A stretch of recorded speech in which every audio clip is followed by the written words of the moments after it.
Hi, I'm Adrian Crawford, and today we're going to be looking at this 1973 911.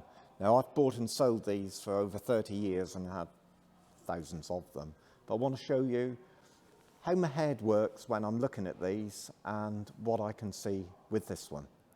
So the first thing I've noticed, it's an M plate, M for Mike. That means it's very late in 1973, August onwards.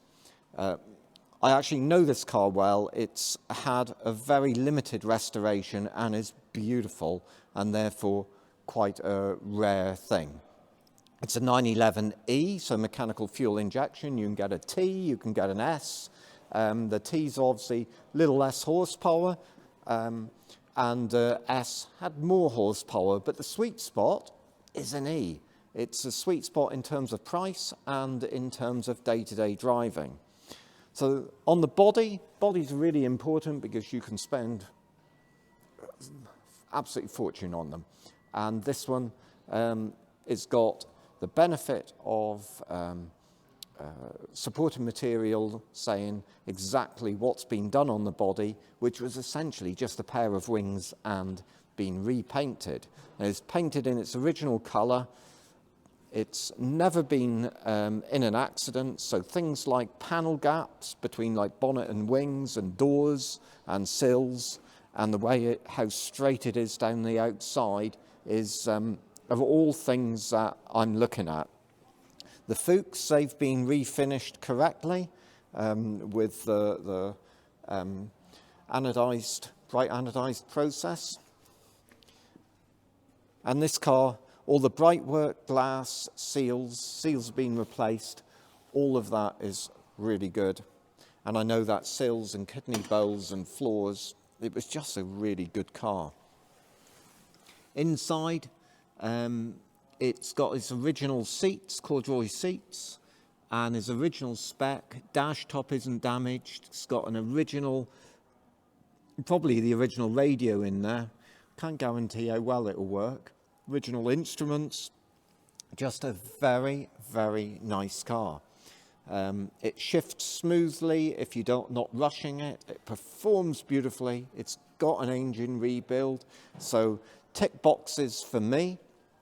It's rare. It's in the right condition, so it's got no real needs to it. It's had a highly skilled rebuild on the body. It's the paint quality is really nice, and looking around areas like this to see what the quality is on the more hidden areas is part of what I would naturally do. We know we've got a complete history from day one with this car, so I think that on this one we've got all the boxes ticked. Provenance, model, condition, no major work to be done, engine build done, and for me, a colour that looks really good, and it's a sweet, sweet driver. So, we got two more major things that people completely forget when they're buying cars. They get, like this one, ticks all the boxes, really, really good car. And if you fell in love with it, then a lot of people will just carry straight on and not think any further. But the two really key things that make a big difference to the value of these cars. One, a little bit of transparency. What's it really like? Is there a report on it? What investment or depth of care has the car exhibited in the last, say, 5 or 10 years? That's really important. What about the seller?